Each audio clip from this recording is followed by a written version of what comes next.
Goodbye, Edge. Hello, Edge. Goodbye, Windows 7. Hello. Oh. Hello, Wave icon.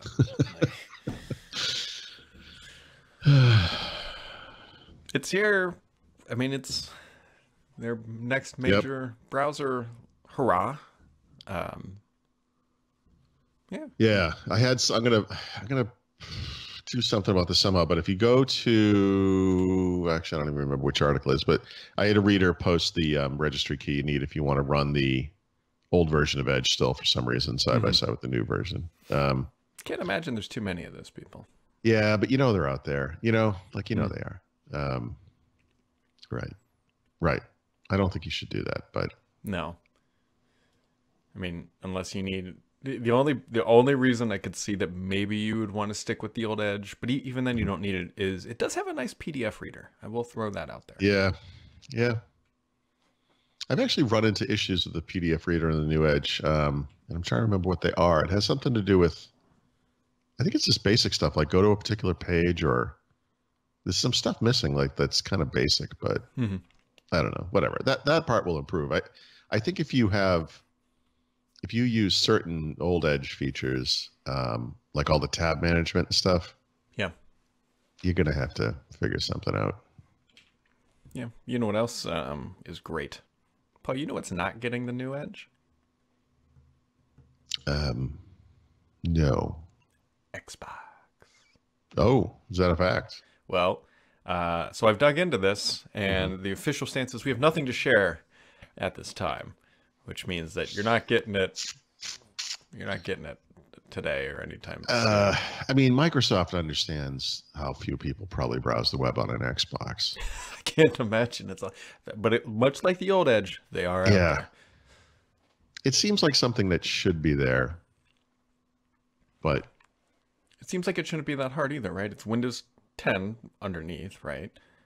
maybe it just goes away, dude. As we move forward to this new generation of consoles, they seem to be really emphasizing the game stuff and really de-emphasizing the other stuff. I mean, I mean, seriously, I did buy a $25 Fire TV that does everything anyone could ever do on an Xbox, really, as far as TV stuff. Yep.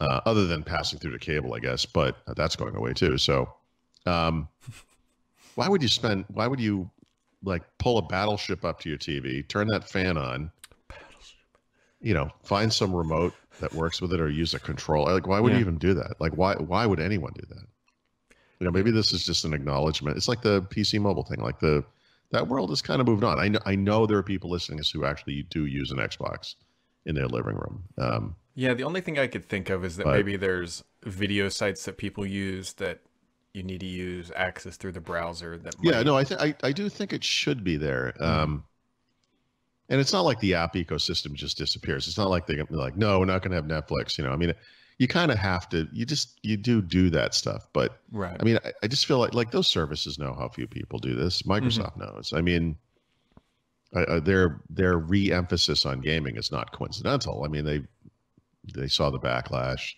from the original Xbox One. I don't know. Yep. It's curious though. You think it would be a relatively easy process to bring it to Xbox? Yeah, but they're not saying what that plan is yet. So any Notepad on Xbox? Because I'm thinking maybe I have an in there. People want to jot some notes down. Edit text in the middle of a game. I don't know.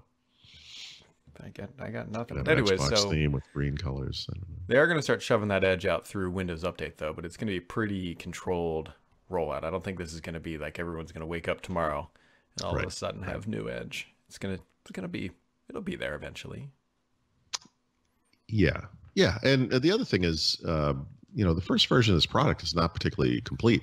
And the people who have been using it, which by and large are going to be tech enthusiast types, are the people who can deal with that limitation and the other limitations, and with the weird side-by-side nature of you were running the beta or whatever channel, and now there's what are they calling it? Probably release channel or whatever. Probably stable or something. Stable. Okay. So they're going to, that will run side by side with whatever you're doing before. And that's going to be weird. That would be weird for normal people too. So I think the way Microsoft is handling it for, uh, lack of a better term, normal Windows 10 people, where the old Edge browser is kind of still there, but it's hidden, is probably the right approach. You know, I wonder how many people will notice. You know, Well, the new icon I think will be the biggest. yeah, What is right, this? right. That's true. That's true. They didn't keep it the same Yeah. because it looks. I mean, it looks somewhat similar. Yeah, I mean it's I mean, Brad, there are over 300 million people using that browser. I mean, you don't just, it just, it just it's a little hot in here. Like where'd you Yeah. Yeah, yeah. Yeah, yeah, no. it's so ludicrous. Yeah, Oh, we God. all knew that number was not real when they I wrote that it wasn't real. I got a nasty gram from Microsoft about that. I was like, prove it. Yeah. Prove it. Because I did the math and it doesn't add up. It's not even close. You should reply to that email and be like, so how's that number working out for you? No, I'm not. Just just right into the No. So anyways, you can go grab the new Edge if you want. I'm assuming though that anybody who's listening to this podcast has probably already downloaded it in some capacity. Yep. And I bet most of them love it. I think the new Edge is fantastic. Yeah. It is the browser I'm choosing to use. In my desire for the world to move away from Chrome, I sort of acknowledge that things like Brave right now are maybe a little extreme for most people.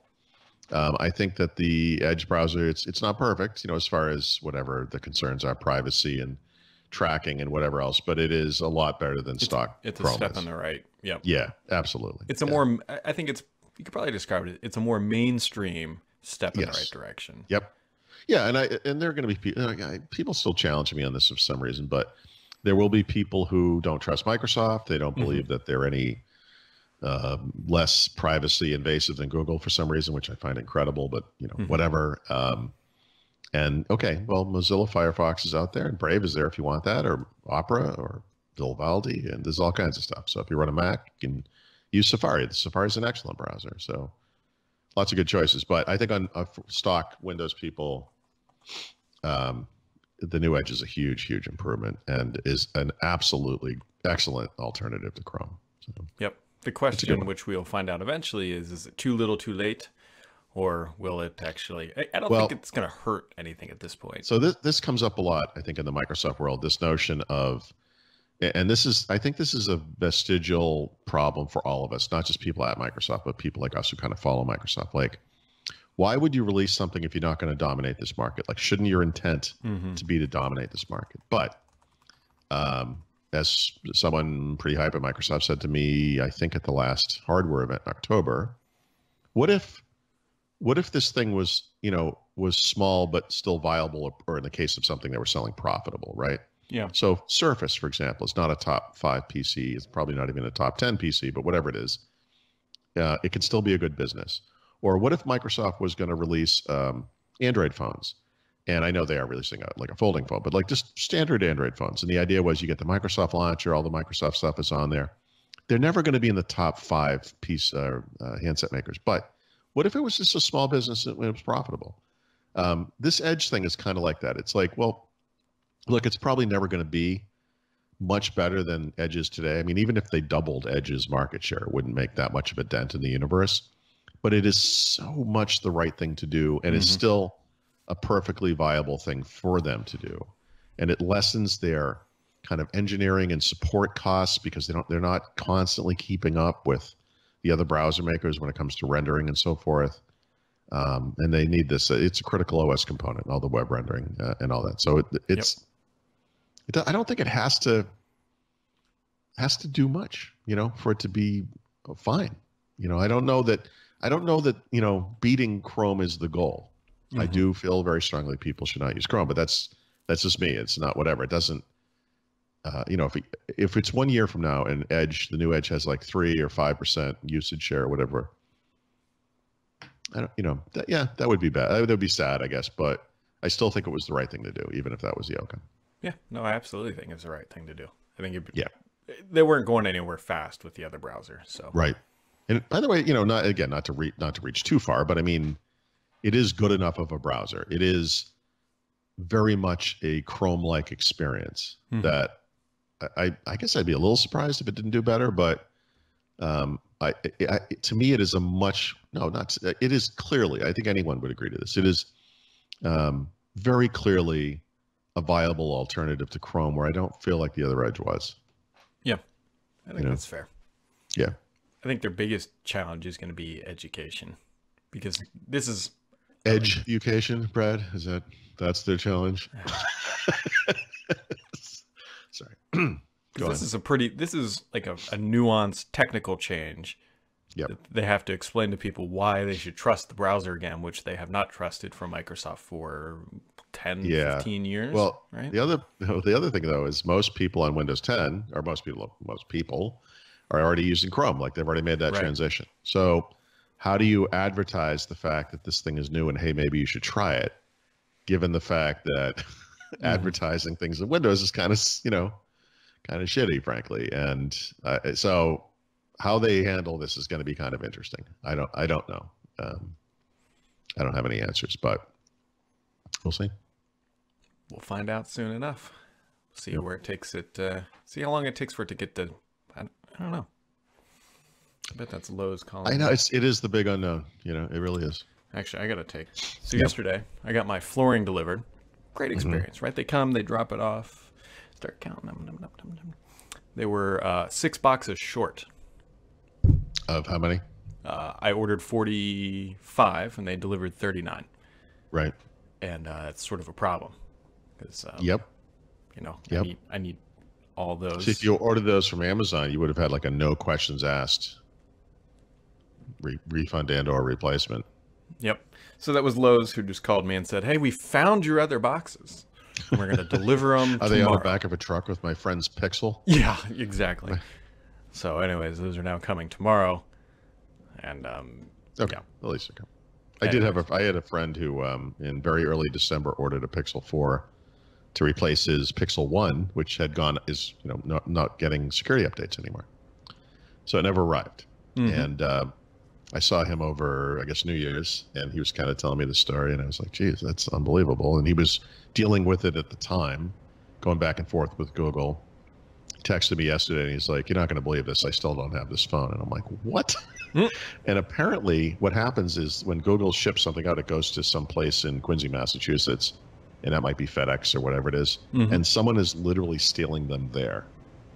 So they have confirmed that his device arrived in Quincy twice and was stolen both times there. Wow. It's like, you might want to just buy it from Amazon. Yeah. Not to mention the fact that the thing has been on sale. I don't know if it still is, but I think you could have gotten $200 off or something fairly recently. Tragic. Can you imagine ordering a phone? Yeah. Seriously, it's been like a month and a half. That's crazy. That is kind of crazy. No, but you get the shipment confirmation, right? Yeah. You can get those updates. You can see where it is, and then it's like out on the truck for delivery, supposedly. Never comes, and then you find out they were lying to you about it being on the truck. Crazy. Well, I could see how that could happen. It's probably the guy like putting it on the truck. He scans it and goes into his pocket rather than onto the truck. Yeah, and of course, those boxes, they're small. Right. So you have a giant FedEx truck with ridges and stuff, and it could, sometimes they get lost in the nooks and crannies and stuff. You never know what happened to it.